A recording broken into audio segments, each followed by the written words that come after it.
Bueno, a mí me parece que es importantísimo porque la manera de avanzar es precisamente el compartir, el ver lo que están haciendo otras personas, mejorarlo, otras instituciones, y además en México pues la educación a distancia y las innovaciones tecnológicas han crecido tanto que es importantísimo que estemos en comunicación. Creo que es la única manera que nuestro país va a avanzar.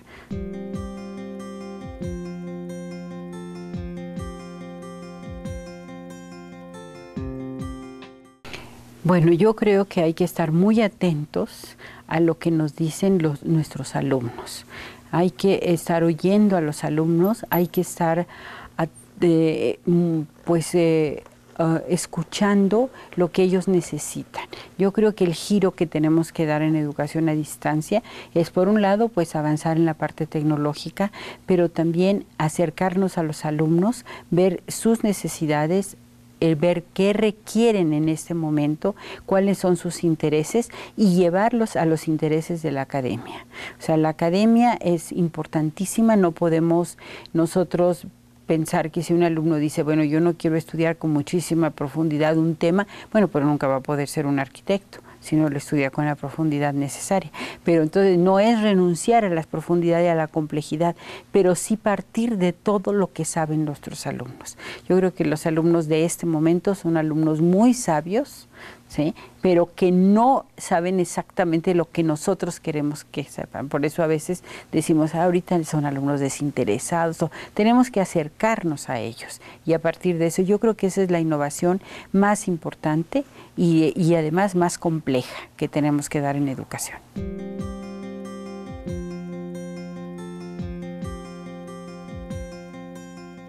Yo creo que en todos los niveles educativos. Me parece que los niños no son los niños de antes. O sea, es cierto que en nuestro país tenemos unas desigualdades sociales muy fuertes, pero de todas maneras nuestros niños en todos los niveles sociales están con intereses nuevos y nosotros tenemos que llegar a esos niños, interesarlos en la cultura de este tiempo, en la cultura y lo que se está desarrollando, darle las bases para que puedan realmente mejorar en todos los aspectos educativos. Me parece que la innovación tiene que llegar a todos lados y no nada más innovar por innovar, pero sí buscar qué es lo que desde el punto de vista educativo ha resultado mejor, mejorar también la investigación educativa, conocerla, ver los resultados y sí, en todos los niveles me parece que es importante la innovación.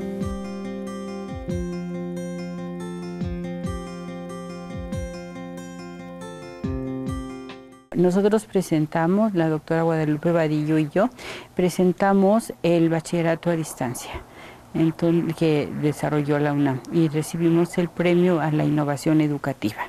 En realidad fue un premio pues que nos llenó de satisfacción, básicamente porque sí, nuestro bachillerato es un bachillerato innovador. Es de 2009 y como comenté ahorita en la conferencia en la plática que acabamos de tener, es algo que tiene que estar renovándose constantemente. Si nosotros nos hubiéramos quedado con la innovación de 2009, ya ahorita ya no sería tan innovador. Tenemos que seguir adelante, pero sí, básicamente se nos dio por la innovación en el currículum. Es un currículum de bachillerato realmente que atiende a las necesidades de nuestros alumnos en este momento. Interesante la forma, la gestión educativa, porque se vio como un todo. Entonces la gestión educativa y bueno, de 2009 a la fecha hemos trabajado en este bachillerato y pues francamente estamos muy contentos de los resultados que hemos obtenido.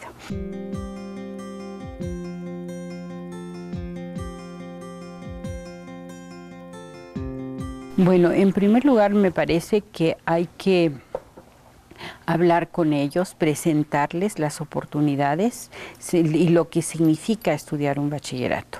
Nosotros tenemos unas experiencias muy gratificantes en zonas rurales donde los adolescentes, sobre todo, no tienen ninguna otra opción para seguir estudiando.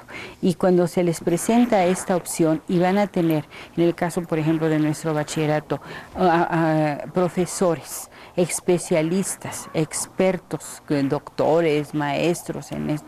Entonces los alumnos son bien atendidos y reciben materiales adecuados y todos los alumnos realmente responden, se enganchan con el aprendizaje. Es algo maravilloso y cómo cambia la vida de un alumno el poder estudiar su bachillerato y poder disfrutar de la cultura de nuestro tiempo. Porque quien no tiene la educación necesaria, ¿cómo va a poder disfrutar la música, el arte en todos sus niveles, ¿no? Entonces me parece eso y se le abren las posibilidades para estar atento y ser un buen ciudadano. Me parece importantísimo.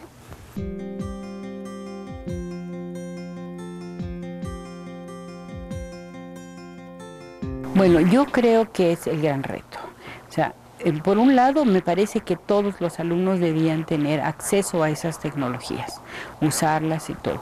Pero usarlas, acabo de oír al doctor Corica, por ejemplo, plantear que va a ser el siglo de la mayor comunicación. Los alumnos van a estar muy comunicados, más que nunca. Sin embargo, puede ser también el momento de la, no sé, la pobreza intelectual.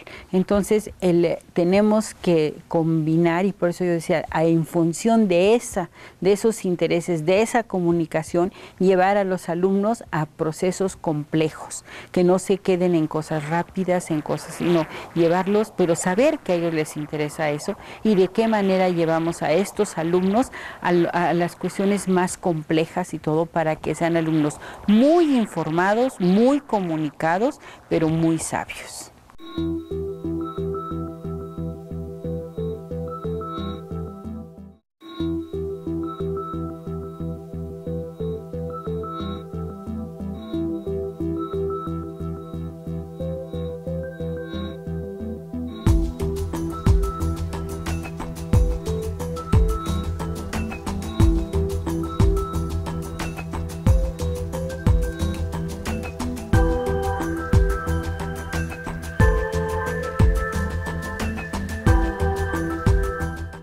Este tipo de eventos nos ha servido mucho para crecer como instituciones de forma conjunta y sobre todo dar solución conjunta a los grandes problemas que enfrenta la educación del país. Entonces, este evento del Congreso Internacional de Innovación Educativa nos permite compartir las experiencias que desde nuestras propias instituciones vamos desarrollando. ¿Para qué? Para el bien de la educación.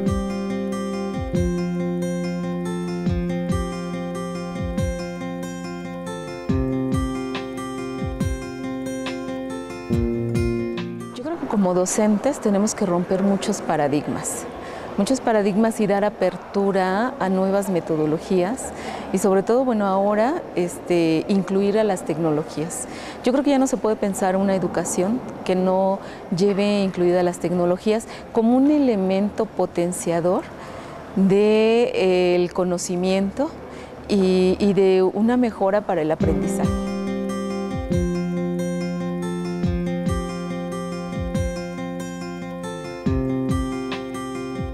Todos estamos trabajando en responder eso y la responsabilidad social va desde, tenemos que formar ciudadanos para que den respuesta a los grandes problemas de nuestra sociedad. Entonces, problemas que no los hagan ajenos a otros grupos sociales que no tienen la oportunidad de recibir educación.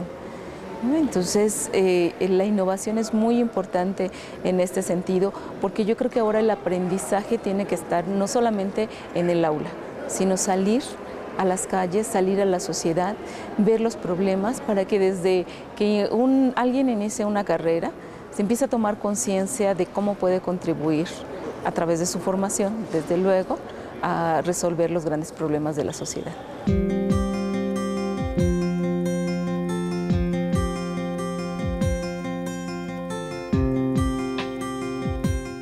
O sea, ya una clase no se concibe sin tecnología.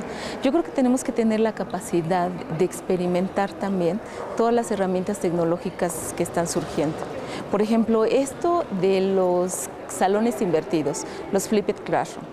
que es una metodología que, digamos, no es nueva, pero que ahora con las tecnologías se está generalizando. O sea, ¿en qué consiste esto?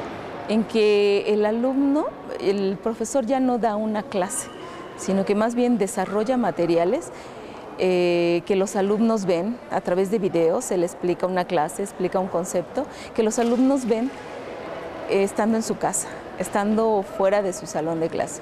Y el salón de clase ahora se ocupa para hacer actividades prácticas y para compartir todo lo que se vio o las dudas que se pudiera tener acerca de un tema. Entonces, cosas como estas son las que tenemos que estar como docentes abiertos, ¿no? Abiertos a todos estos cambios y a ponerlos en práctica.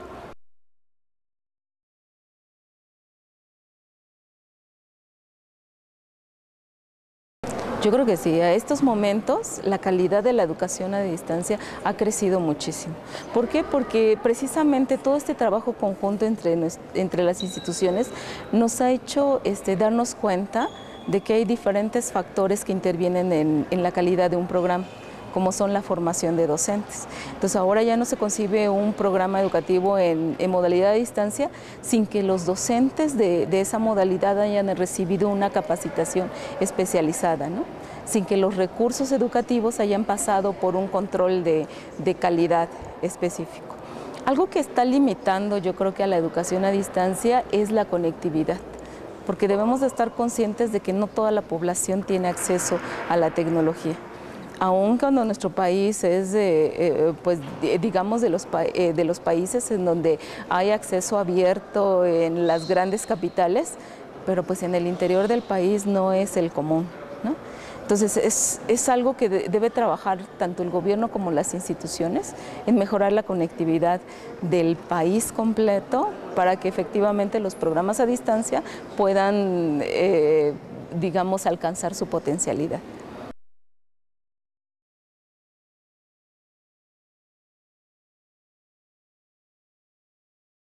Yo creo que también la fuerza productiva del país, o sea, sabemos que la educación continua es importantísima, la formación a lo largo de toda la vida. Entonces, gente que ya está trabajando, que está inmersa en un proceso de producción o de lo que fuera, pues en el país, en cualquier sector social, puede seguir aprendiendo, ¿no? Y todo esto lo podemos alcanzar con la educación a distancia.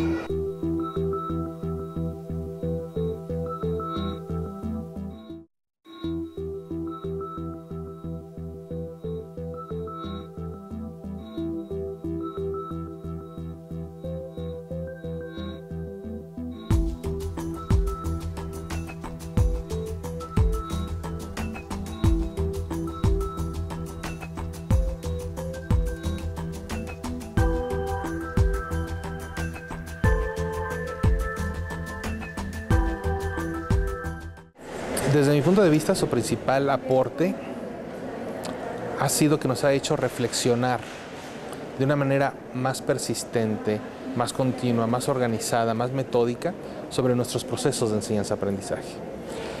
Existe el mismo número de literatura que indica ventajas en el aprendizaje o aportes en el aprendizaje de los estudiantes que el mismo número de literatura que indica que en realidad no hay gran diferencia cuando se utiliza multimedia que cuando sí se utiliza. Lo que nos ha traído entonces es una gran incógnita de cuándo funciona bien y cuándo no tanto, y qué otros criterios deberíamos estar considerando o tomando en cuenta. Algo que hoy tenemos muy claro es que una asignatura, una cátedra, una clase hecha de la manera tradicional, organizado de la manera tradicional, en la cual se agregan estos medios multimedia, en realidad cambia muy poco. En realidad el resultado que obtenemos al final es muy parecido al que obtendríamos si no los hubiéramos integrado. En realidad lo que necesitamos es cambiar el esquema o lo que entendemos por diseñar una cátedra, diseñar una actividad, y entonces sí tendremos mejores resultados que cuando no lo teníamos. Entonces yo creo que el gran aporte de todo este intensa creación de materiales en el uso de las clases y de los cursos ha sido justamente replantearnos hoy día, con los estudiantes de hoy, en el contexto de hoy, cómo deberían de ser esas nuevas clases. Y nada más agregarles material multimedia no es suficiente.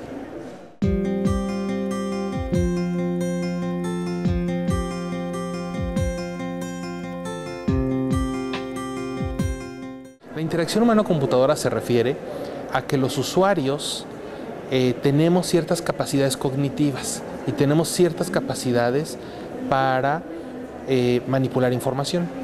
Y si estas capacidades son excedidas, los sistemas informáticos no solo no nos ayudan, sino que nos pueden hacer peor una tarea. Déjenme ponerle un ejemplo muy sencillo. Ahora menos, pero al principio, cuando yo entraba al portal de mi banco, tenía que pasar por varias pantallas antes de ver cuál era el saldo de mi tarjeta de crédito, cuánto debía yo pagar ese mes de mi tarjeta de crédito. Pero luego, para hacer el pago, tenía que pasar por otras pantallas, tenía que hacer otra navegación hasta que llegaba a la pantalla donde podía pagar.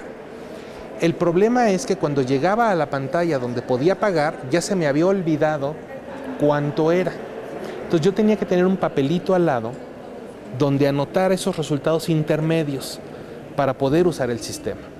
Bueno, esos papelitos al lado, todos los papelitos que tenemos alrededor de la computadora, son síntomas de que algo de lo que se hizo en la computadora no estuvo bien hecho.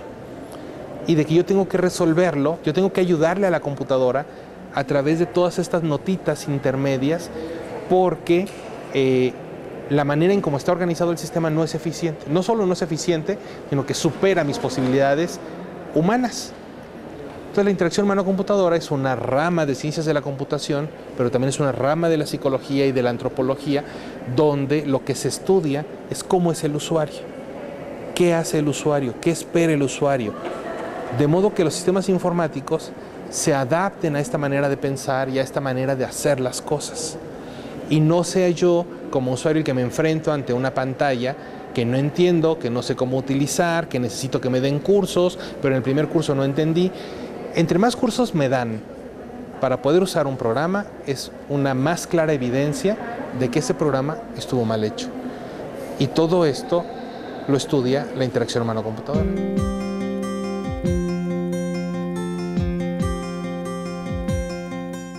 Bueno, como yo decía, yo creo que hay que verlo desde cómo innovar con y sin multimedia.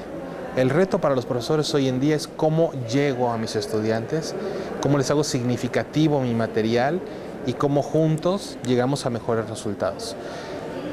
Si es con multimedia, además, pues estará muy bien, pero si es con multimedia para hacer lo que hacía antes, entonces no está tan bien. Yo creo que la pregunta es más amplia y es cómo como profesores aprendemos a vivir en este mundo moderno donde cada uno de nosotros puede ser fuente de información, donde cada uno de nosotros puede aportar cosas en la clase, donde yo como profesor ya no soy el único centro ni de atención ni de conocimiento autorizado, sino que esto puede surgir en cualquier rincón, en cualquier esquina de mi salón, y cómo uso todo esto para llegar a mejores aprendizajes.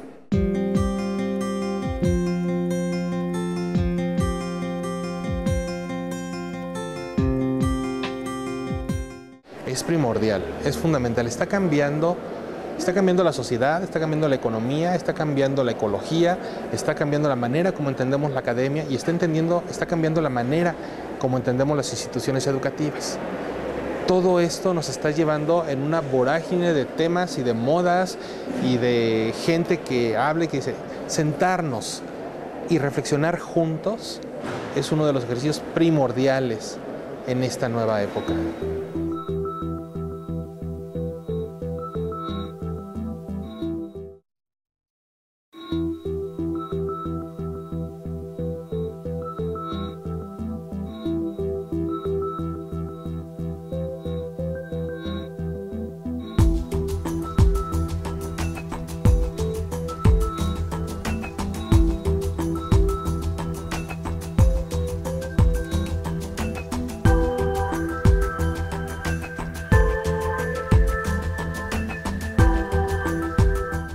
A mí me parece que o innovamos, digamos, si innovar significa digamos, no poner vino nuevo en odres viejos o al revés, sino realmente generar nuevas maneras, ¿no? Vamos a tener que ensayar. El ensayo de estas nuevas maneras tiene que ser, digamos, conocido por otros para que nos ayuden a entenderlo. Entonces me parece que la mejor manera de, digamos, de compartir con otros la importancia de este tipo de eventos es que, o es en conjunto que pensamos de innovación educativa, aceptando que pensamos diferente, pero que tenemos puntos de acuerdo, o la innovación se convierte en un acto puramente individual sin consecuencias sociales. Entonces me parece que es muy importante que lo hayan hecho, que además digamos, sean tan generosos de invitarme a mí, por ejemplo, porque yo soy sociólogo de la educación, ¿no? Es decir, no estoy pensando pues, en las cuestiones pedagógicas o didácticas de la innovación, pero sí creo que es crucial, porque no podemos seguir con la catástrofe educativa que tenemos.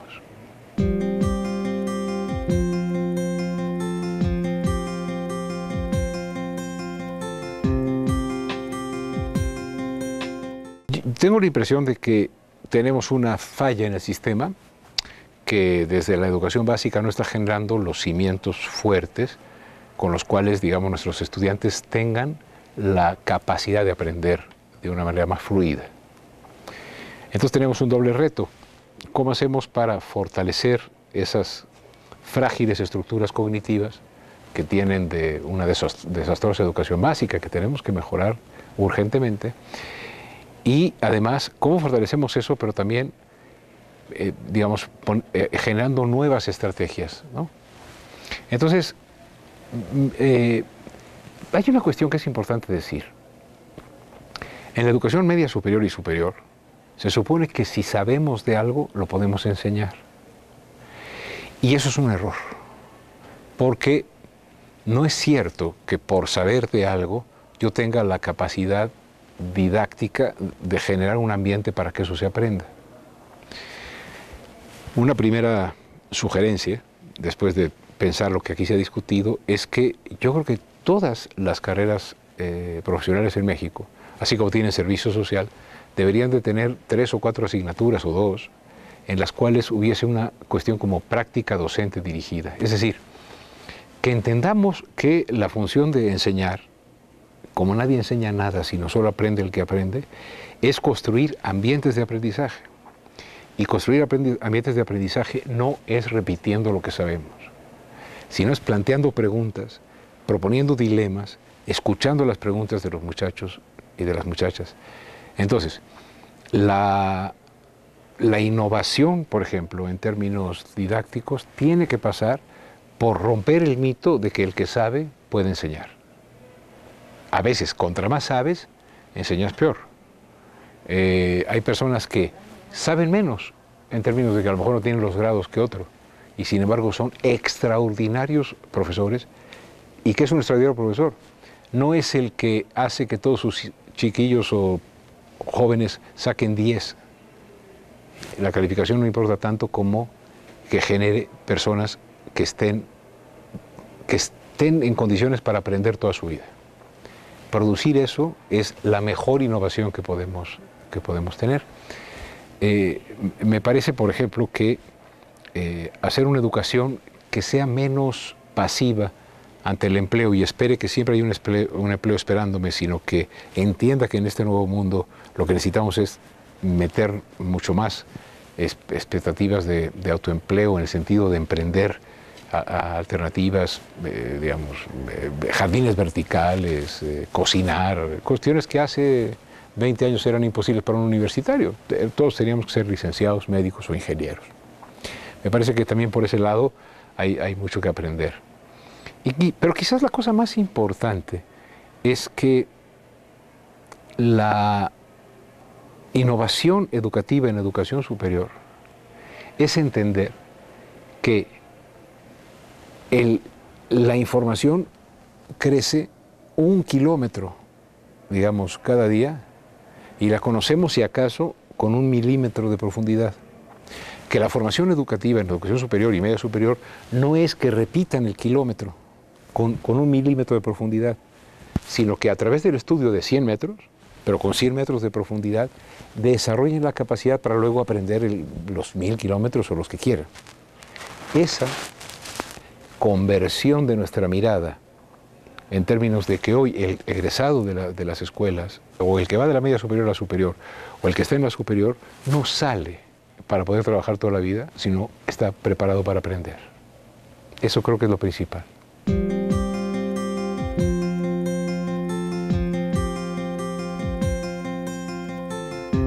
A mí me parece que el principal paradigma es hacerse cada vez más general y menos especializada, porque la especialización la va a dar la vida y el trabajo. ¿Y qué quiero decir? ¿Hacerla más general? Creo que tiene que llegarse a un nivel de excelencia en la capacidad de lectoescritura, argumentación, coherencia lógica, capacidad de buscar información, ordenarla. Es decir, tenemos que abandonar, por ejemplo, esta idea de los programas de estudio en los que tú entras y como una resbaladilla, pero con tobogán, solo tienen una salida, el título. Tenemos que tener muchísimas más opciones para que la experiencia universitaria sea rica en ¿qué? En capacidad de desarrollar estrategias de aprendizaje.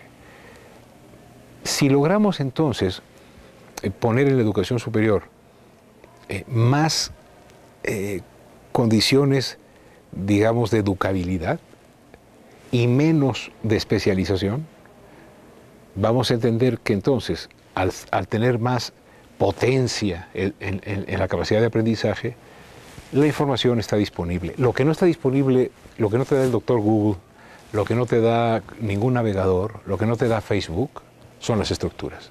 Te puede dar mucha información, mucha basura también, pero saber discernir cuál es basura y cuál no, y luego tener dónde poner esa información para que sea relevante, eso no lo da la tecnología. Eso lo dan los compañeros, lo da el ambiente de las escuelas y lo dan los profesores que estimulan.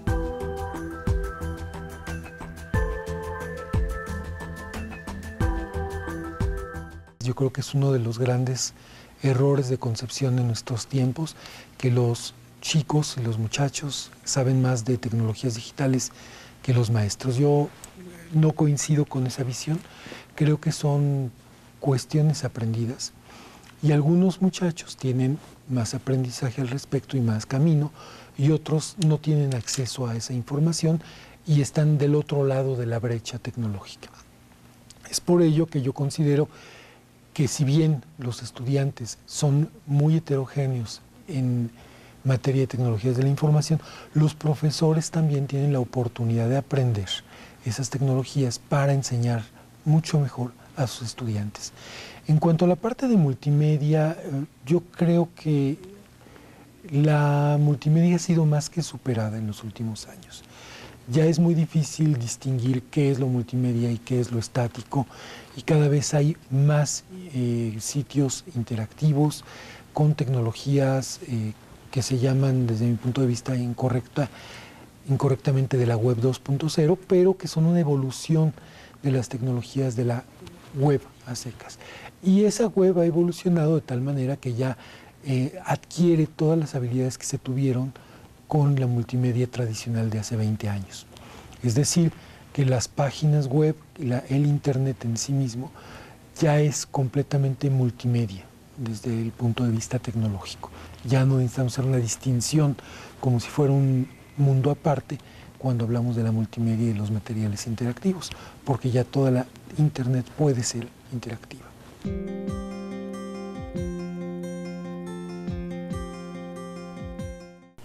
Bueno, es muy difícil adquirir los conocimientos generales como los que pensábamos en el Renacimiento, que eran el hombre universal.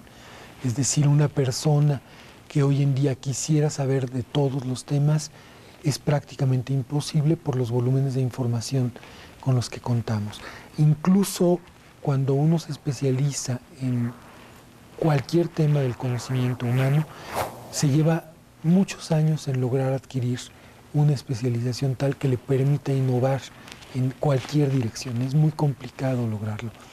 ¿Por qué? Porque el conocimiento cada vez es más amplio y para poder adquirir ese conocimiento necesitamos especializarnos en muy pocas ramas. Sin embargo, así como tenemos una gran cantidad de información, yo diría que como en todo el resto de nuestra sociedad, el 99.9% es basura. Y lo difícil es distinguir ese 0.1% que es el conocimiento que vale la pena adquirir. Hoy en día estamos sobresaturados de información, podemos leer toneladas de periódicos diariamente y al final quedarnos con algo que valga la pena es muy complicado. Entonces lo que nosotros tenemos como obligación enseñar a nuestros estudiantes y a los chicos en general que quieran aprender algo es a discernir entre el conocimiento inútil y el conocimiento útil. Y eso es muy complicado porque no es una distinción tajante. Voy a poner un ejemplo. Toda la prensa del chisme, del cotilleo, puede parecerle a mucha gente inútil y casi todos podríamos coincidir con que lo es. Sin embargo, se pueden hacer estudios sociales muy interesantes a partir de eso y hay especialistas en el área de ciencias sociales que hacen increíblemente interesantes afirmaciones sobre cómo se comporta la sociedad a través de ese chisme y cotilleo. Entonces no podemos descartar fácilmente la información.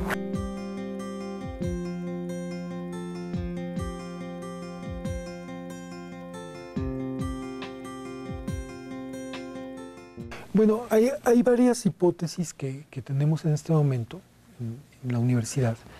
Y una de ellas es que nosotros creemos que cada vez será menos necesario que en las escuelas haya computadoras, porque la mayor parte de los chicos en la actualidad tienen acceso a estas tecnologías. Eso, bueno, nos lleva a un problema de desigualdad social y demás, pero en general es cada vez más simple conseguir un teléfono inteligente, una tableta o una laptop muy pequeña que les permita realizar sus actividades de estudio con ese tipo de herramientas.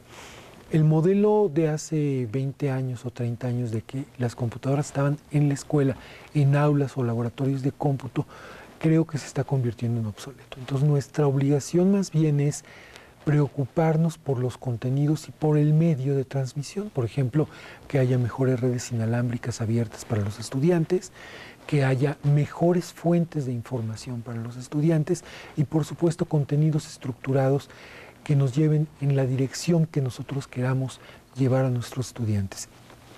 Por ejemplo, en el caso del Instituto Politécnico Nacional, que es una institución de más de 50 años en nuestro país, de muchísimos años, que se ha dedicado exclusivamente a la parte tecnológica, y eso es fundamental. Ese conocimiento no es fácil de adquirir, no es un conocimiento simple, es un conocimiento que requiere muchísimo trabajo y esfuerzo y que además es difícil de conseguir las fuentes de información más adecuadas. Entonces, un trabajo de mejor selección en los contenidos y que estén accesibles para los estudiantes es en el tema que nos deberíamos preocupar más.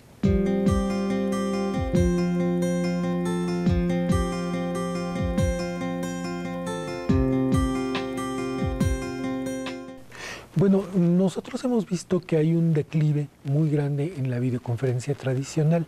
La videoconferencia tradicional me refiero a los equipos que eran muy caros, equipos de cientos de miles de pesos para conexión. Y hoy en día se ha popularizado gracias a las cámaras web que vienen en los teléfonos, en las computadoras, incluso en las más baratas, y que permiten que cualquier persona haga videoconferencias de una manera muy sencilla y además normalmente gratuita, es decir, que nada más requiere la computadora y la conexión a internet.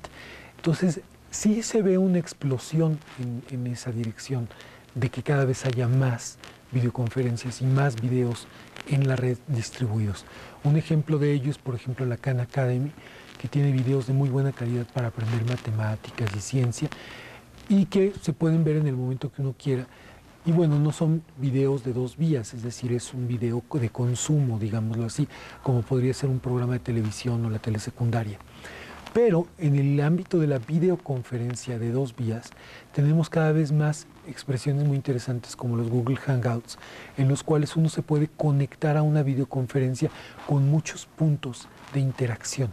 Es decir, se pueden conseguir hasta 8 personas hablando al mismo tiempo, bueno, no al mismo tiempo, pero dándose turnos para hablar, y podemos hacer videoconferencias en todo el mundo que puedan ser recibidas por muchos miles de personas, pero que la interacción permita la participación de hasta 8 actores al mismo tiempo.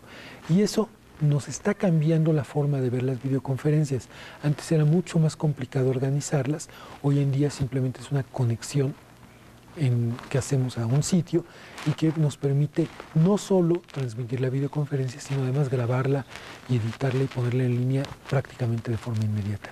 Las videoconferencias en el futuro van a ser muy distintas a lo que fueron en el pasado.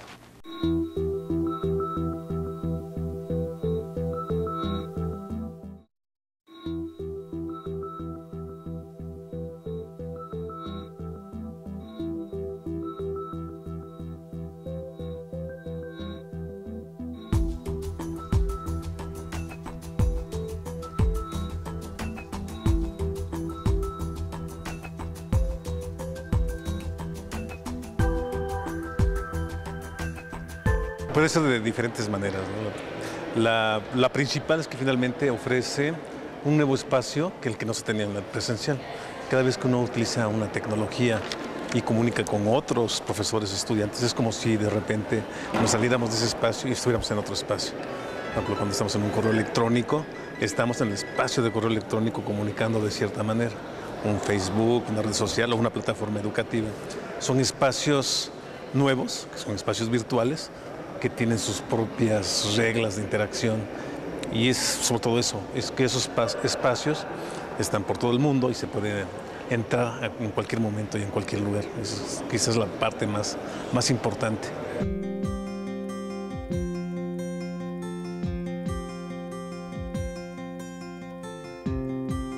Pues crean nuevas maneras de interactuar con profesores, con estudiantes que antes no se tenían. Generalmente en una clase normal, pues el profesor dicta su curso, los estudiantes reciben el curso. Ahora lo pueden hacer desde su casa, desde cualquier lugar, y con otras maneras que no estaba uno acostumbrado. Por ejemplo, comunicar por una red social no es lo mismo que comunicar en un salón de clases o comunicar por un chat, un foro. Entonces, hay diversos, además de espacios, formas de interactuar que amplían las maneras para enseñar. Antes era como el espacio, un solo espacio y una sola manera. Ahora son más diversas las formas de comunicar y muchos más espacios, además que es a nivel mundial, no se puede estar en cualquier parte del mundo.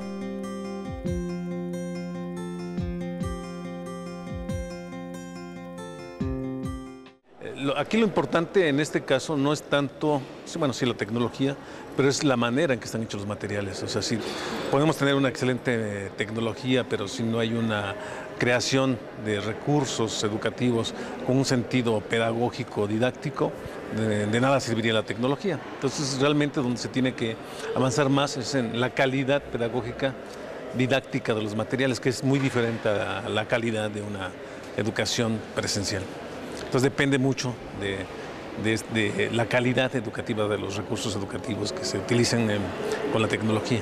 La tecnología en sí no da de por sí el aprendizaje.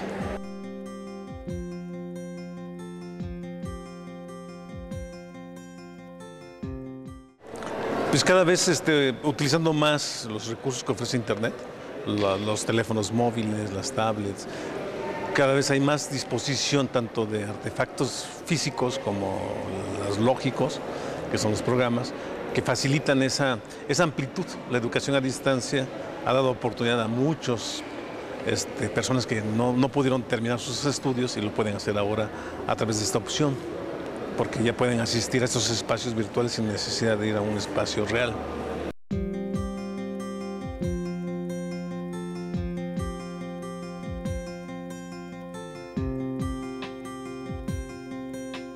Lo que favorece es la creación de comunidades y de redes.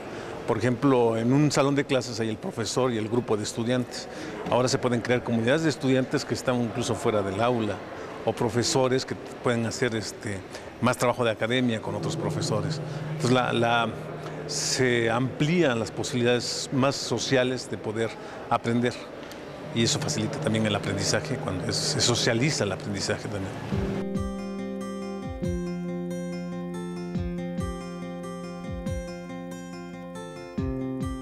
Sí, estos espacios son muy necesarios porque como la tecnología es muy reciente, digamos la educación o las bases de la educación pues tienen ya siglos, en cambio la tecnología tiene 60 años y la educación a distancia mucho menos. Entonces esto requiere todavía mucha maduración en cuanto a hacer precisamente los materiales, los recursos educativos, las nuevas estrategias, más orientado a lo social, más orientado al estudiante que al profesor, como es normalmente. Entonces esto implica un trabajo de investigación para innovar, para ir cambiando, y esos espacios son precisamente esto, o sea, las instituciones que trabajan tanto dando cursos, haciendo cursos, como también gente que investiga las nuevas maneras de enseñar con la tecnología.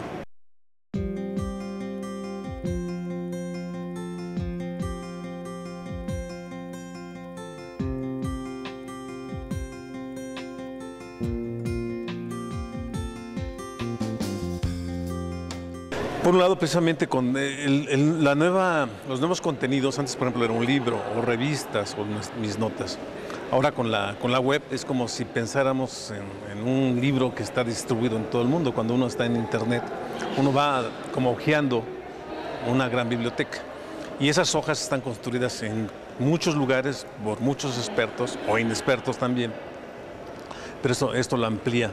Y con el uso también se ha desarrollado mucho material educativo nuevo que puede ser empleado para los profesores. En particular hay un tipo de software que es muy útil para los profesores, que son los simuladores, que permiten simular cualquier tipo de proceso. Por ejemplo, en carreras tan abstractas como las matemáticas, ahora es posible visualizar funciones o muchas otras cosas más que antes no eran posibles visualizar. Y con este tipo de material, el conocimiento se vuelve un objeto que puede uno manipular, visualizar, ahora sí como tocar estas representaciones virtuales en las cuales uno puede interactuar, que son los simuladores. Entonces hay una gran posibilidad. Y hay mucho material ya desarrollado y accesible para muchos profesores. Es cuestión de ponerse a investigar, por ejemplo, casi prácticamente todas las áreas, mucho, por ejemplo, en matemáticas, en física, en todas las áreas de las ciencias, pero igual hay muchos más que ya están disponibles y que se pueden utilizar para la educación.